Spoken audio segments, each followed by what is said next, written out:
नेत्रनेत्रः येन त्वया भारततेजपूर्णः प्रज्वालितो ज्ञानमयः प्रदीप्तः। श्रीमद्भागवत महापुराण कथा दरमियान आज कथानो छठो दिवस भगवान द्वारकाधीश અને રુક્ષ્મણીજીના વિવાહની કથાની અંદર પ્રવેશ કરીએ પહેલા ઠાકોરજી મહારાજના ભાગવતજીના ચરણોની અંદર દંડવત પ્રણામ આદિ કરી સ્થાન દેવતા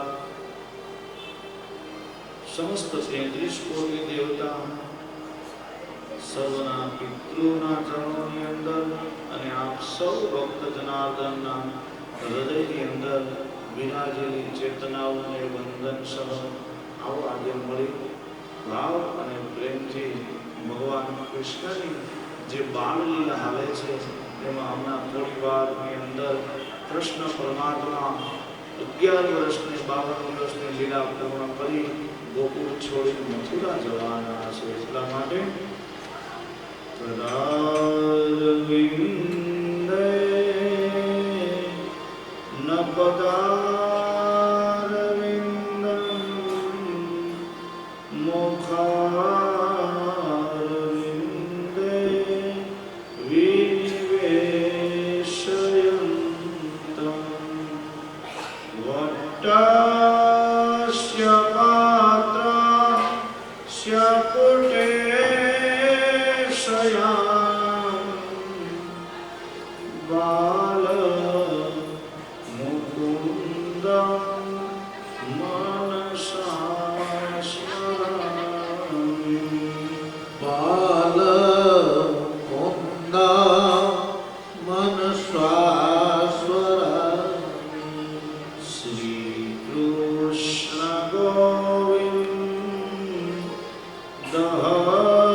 ગઈકાલથી લઈને આજ સુધી કથા યાત્રાની અંદર ભગવાન કૃષ્ણની બાલકૃષ્ણની બાળલીલાઓનું દર્શન આપણે કરીએ છીએ,